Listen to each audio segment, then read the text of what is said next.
안녕하세요. 저는 곧 40대가 되는 직장 다니는 평범한 남자입니다.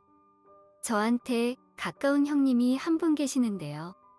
이 형님과 관련된 일을 좀 이야기해 보려고 합니다.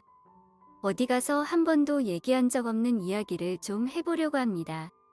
아무래도 복잡한 사연이고 떳떳한 일도 아니라서 어디서 얘기하기가 쉽지 않았네요. 친한 친구들한테도 말 못했습니다. 혹시나 소문이라도 나면 정말 큰일 날 거라고 생각하거든요. 익명의 힘을 빌려 사연으로 이렇게 보내보네요. 최대한 자세히 말씀을 드리긴 할 거지만 너무 있는 그대로 말하면 제가 누군지 알 사람이 있을까? 개인적인 정보들은 조금 숨기면서 얘기하겠습니다. 저는 직업 특성상 출장이 굉장히 많고요. 사람을 많이 만나는 일을 하고 있습니다. 일을 하면서 이런저런 사람을 많이 만나다 보니까 형님 동생 하면서 지내거나 친구처럼 지내는 관계는 많지만 아무래도 일 때문에 만난 사람들이다 보니 자연스럽게 제가 거리를 두게 되더군요. 너무 사적으로 친해지고 싶지는 않습니다. 특히나 주말에도 만나서 술을 마신다거나 골프를 치러 간다거나 하는 그런 비즈니스적인 행동은 좀 안 하게 되더라고요. 오늘 제 사연의 주인공인 형님네 부부와도 일 때문에 알게 된 사람들입니다. 처음에는 이 형님도 성격이 워낙 개인주의라서 딱히 친해지지 않고 저에게 거리감을 뒀지만 일 때문에 이래저래 자주 마주치다 보니 조금 어쩔 수 없이 자연스럽게 친해지게 됐습니다.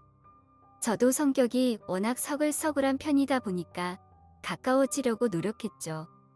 최대한 형님의 스타일을 존중해주면서 저도 나름대로 일을 해야 하니까 꾸준히 마주했습니다.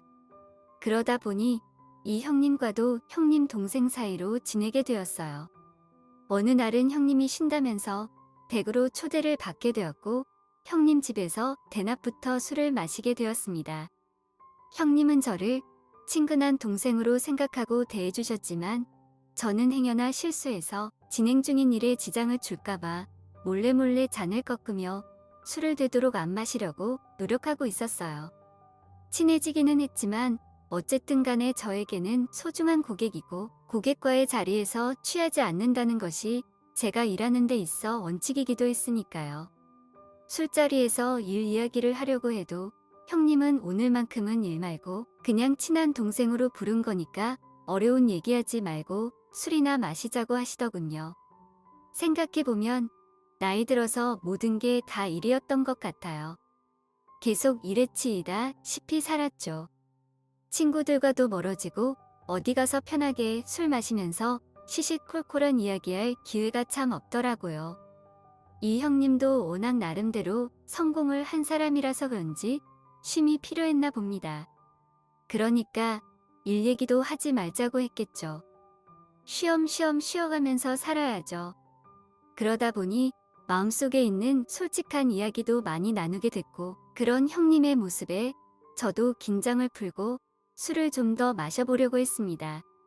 그런데 이 형님도 편한 마음으로 술을 마셔서 그런지 금방 취해서는 아무 말도 없이 갑자기 방으로 가서 잠을 자더라고요. 갑자기 이 형님이 잠드는 바람에 깨워서 다시 술 마시기도 좀 애매하고 그래서 혼자서 그냥 남은 술 홀짝 거리면서 앉아 있었어요. 시계 보면서 좀 이따 빨리 집으로 가야겠다 싶었죠. 그러고 시간이 한 30분 정도 지났을까요? 얼마 안 있어 집에 도어락이 열리더니 형수님이 집으로 들어왔습니다. 얘기는 많이 들었는데 직접 이렇게 형수님을 뵙게 된 건 그날 처음이었거든요. 저와 비슷한 또래로 보이는 형수님은 깔끔하고 세련된 검은색 정장을 입고 있었고 제가 집에 있는지도 모른 채 허리를 숙이고 구두를 벗는데 여념이 없었습니다.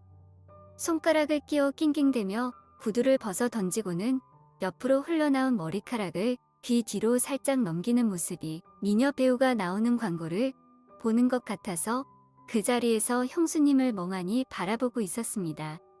원래 남의 여자라서 예뻐 보이는 걸까요?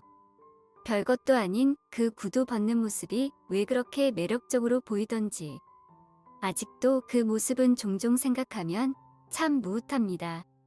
처음 보는 남자가 현관문 앞에서 자기를 빤히 보고 있는데 당연히 형수님께서는 많이 놀라셨겠죠.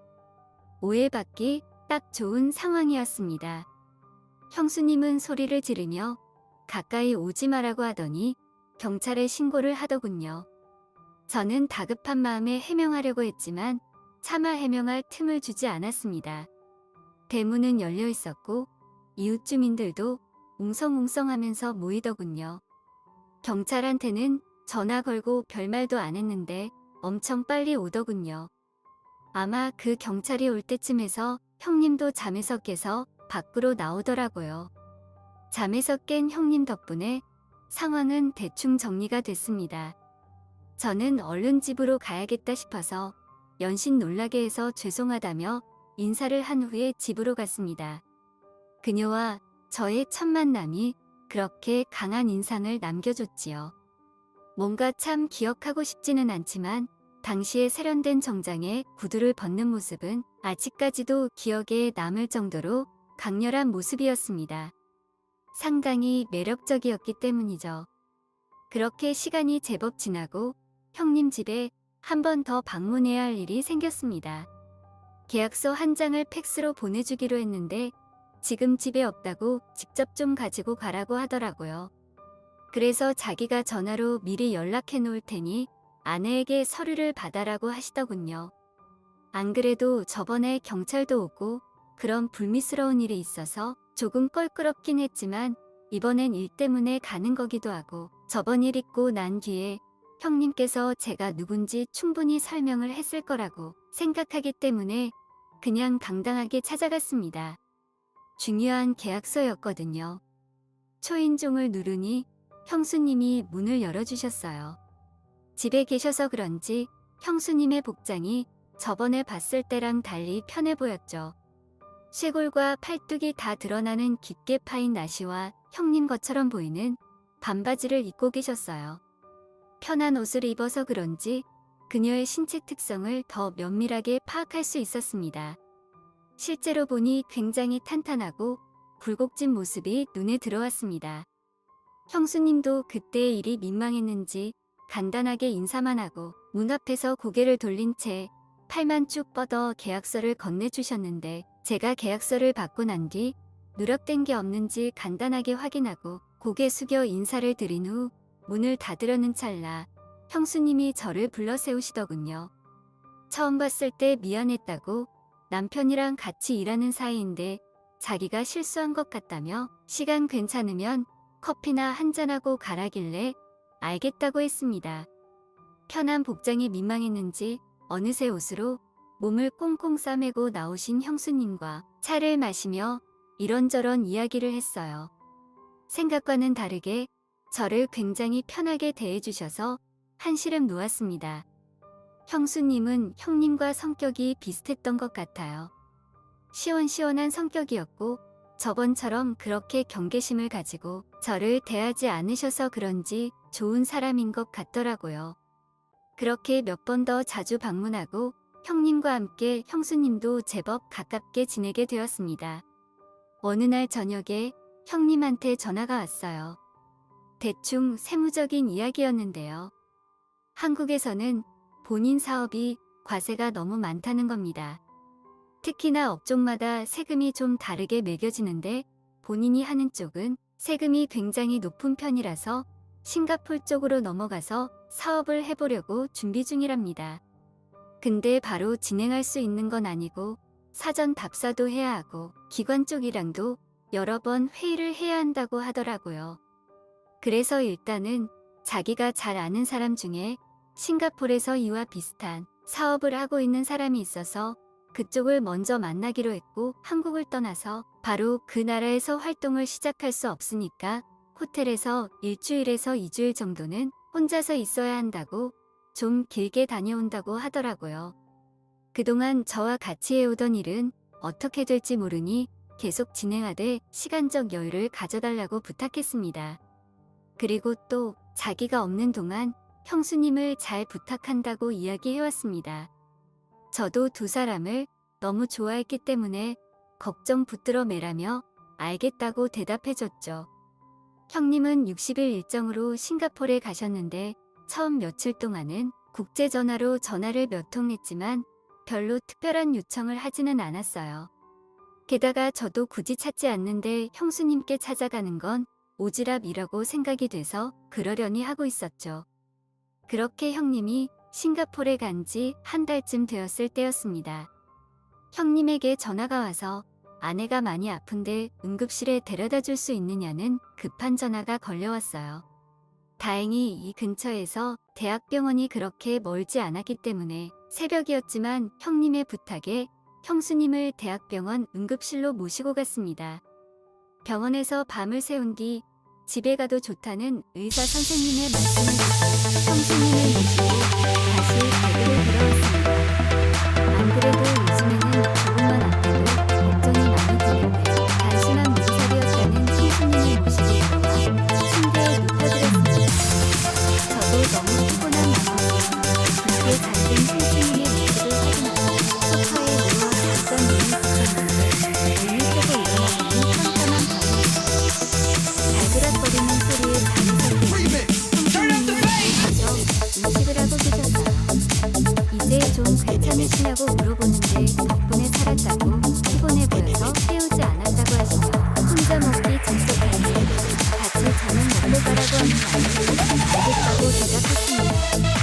밥을 먹고 있는데 형수님이 냉장고에서 맥주를 꺼내오셨어요. 몸도 안 좋으신데 술 드셔도 괜찮으냐 물었더니 이 정도는 아픈 것도 아니라고 평소라면 그냥 약 먹으면 낫는 건데 남편이 옆에 없어서 그런지 걱정돼서 자기가 너무 오버한 것 같다고 고맙다면서 맥주를 한 컵 따라주시더군요. 그렇게 저녁 식사 자리가 간단한 술자리로 바뀌고 형수님과 이런저런 이야기를 하는데 저보고 아직까지 결혼도 안 하고 총각으로 살고 있냐고 물어보더라고요. 그래서 솔직하게 그냥 털어놨습니다. 직업 특성상 집에 못 들어가는 날도 허다한데 집에서 기다릴 아내를 생각하면 미안하기도 하고 지금은 정신없이 일만 하고 있어서 결혼 생각도 딱히 안 든다고 말했습니다. 그리고 얼마 전까지만 해도 결혼을 전제로 만나고 있었던 애인이 있었지만 최근에 내가 너무 바빠서 소홀해지면서 헤어지게 되었다고 말해줬습니다. 형수님은 저를 보고는 너무 아깝다면서 참 달콤한 면이 있다면서 자기 남편도 그런 배려심이 좀 있었으면 좋겠다고 말하더라고요. 아내가 아프다고 하니까 지인에게 응급실로 모셔달라고 싱가포르에서 전화까지 주는 사람인데 얼마나 배려심이 많냐고 민감하듯이 받았더니 형수님은 그렇지 않다면서 굳이 몰라도 될 그 사람만의 시간을 자세하게 이야기하기 시작했어요. 특히 부부관계에 대해서는 좀 과하다는 생각이 들었는데요. 형수님은 남편을 위해서 정말 많은 노력을 한다고 하더라고요. 충분히 만족할 수 있게끔 매사에 열심히 하는 편이지만 남편은 너무 난폭하고 급해서 자신을 충분히 만족시켜주지 못한다고 말이죠. 그러면서 한동안 남편 얘기를 하는데 너무 웃겼습니다. 형님이 그렇게 안 보였는데 굉장히 마초스러운 면이 있거든요. 특히나 아내분이 워낙 나이에 비해서 젊고 예쁘다 보니까 아직까지도 아내한테 달려든다고 하더라고요. 근데 그럴 때마다 또 본인만 좋아하고 끝낼 거니까 점점 싫어진다고 하거든요. 그러면서 저한테 밤에 어떤 스타일이냐고 묻더군요. 형수님의 노골적인 질문으로 저는 별일 없을 거라 생각하면서 대답을 했습니다. 그래도 저는 사람을 상대하는 직업이다 보니 서비스 마인드가 좋다면서 밤에도 애인의 얘기에 최대한 맞춰주는 편이라고 대답했어요. 나름대로 재치있게 대답했다고 생각하고 형수님의 얼굴을 살짝 쳐다봤는데 정말 부러운 표정을 지으며 애인이 좋아하겠다며 부럽다고 말하더군요. 몇 잔 마신 맥주 때문인지 형수님은 취한 눈동자로 저를 아래 위로 쳐다보는 듯한 느낌이 들었습니다. 점점 어색해지는 이 상황이 진해지더라고요. 지금 생각해보면 불타는 마음에 기름을 부은 것 같다는 생각이 들긴 합니다. 저는 애써 화제를 돌려보려고 기지개를 켜며 내일 아침 일찍 미팅이 있는데 몸이 좀 피곤하다고 했습니다. 이만 가봐야겠다는 말을 돌려서 말한 것이었죠. 그러고 나서 일어나려는데 형수님이 제 기지개하는 모습을 보고는 어깨가 많이 뭉친 것 같다며 잠깐 이쪽에 앉아보라고 말하고는 뒤에서 제 어깨를 주무르기 시작했어요. 어깨가 뭉쳐있으면 푹 자고 일어나도 피로가 남아있다면서 제 목덜미와 어깨를 차가운 손으로 만져주고 있었습니다. 생각지도 못한 형수님의 터치에 몸이 빳빳하게 굳어있는데 형수님이 제 등 뒤로 가깝게 다가오는 게 느껴졌어요. 눈알을 최대한 돌려도 형수님이 보이지 않는 각도에서 형수님의 거친 숨소리만 들려오더라고요. 저도 모르게 침을 꿀꺽 삼켰습니다. 제 와이셔츠 단추 몇 개를 풀며 제 어깨를 꺼내고는 낮고 가녀린 목소리로 "여기 시원하지?" 라고 물어보시는데 아주 미치는 줄 알았습니다. 이윽고 형수님의 풀어헤친 머리카락이 제 어깨에 닿는 순간 저도 모르게 고개를 돌리게 되었습니다. 종이 한 장의 차이만큼 가깝게 다가와 있는 형수님과 눈이 마주치게 되었고 서로를 말없이 바라보고 있었어요. 형님이 싱가폴로 갈 때 저에게 형수님을 잘 부탁한다고 한 말이 떠올랐지만 그 순간에는 그 어떤 것도 저를 멈출 수 없었습니다. 그렇게 그날 형수님이 풀지 못한 답답함을 제가 모두 해결해 줬습니다. 많이 뭉쳐져 있던 저의 어깨처럼 뭉쳐져 있는 그녀의 답답함을 콸콸 쏟아내줬어요. 마치 폭포수가 떨어지는 것처럼 시원하고 수도꼭지를 최대로 틀어놓은 것처럼 멈추지 않더군요. 다음 날 아침에 눈을 뜨니 밤새 구겨졌던 와이셔츠와 바지가 깔끔하게 접혀 있었습니다. 그렇게 형님이 돌아오기로 한 날짜까지 저는 형님 몰래 형님 집에서 지내게 되었습니다. 형님에게서 얼마 전 전화 한 통이 왔습니다. 체류 기간이 30일 더 남았는데 몇 주 정도 더 있다가 돌아오신다고요. 형수님 걱정은 하지 말라고 안심시키고 전화를 끊었습니다. 저는 형수님을 진심으로 사랑하게 된 것 같습니다. 그녀의 따뜻한 배려심과 매력이 항상 저를 미치게 만들고 저도 그녀를 항상 미치게 만듭니다. 형수님도 남편이 다시 돌아올까봐 많이 걱정하고 있습니다. 저는 언제나 해결책을 찾아내는 유능한 영업사원이기 때문에 이번에도 어떻게든 방법을 찾아내겠죠. 기회가 된다면 형님이 돌아온 뒤에 일어난 이야기에 대해서도 한번 사연을 보내도록 하겠습니다. 더 자세하게 얘기해드리지 못해 죄송합니다.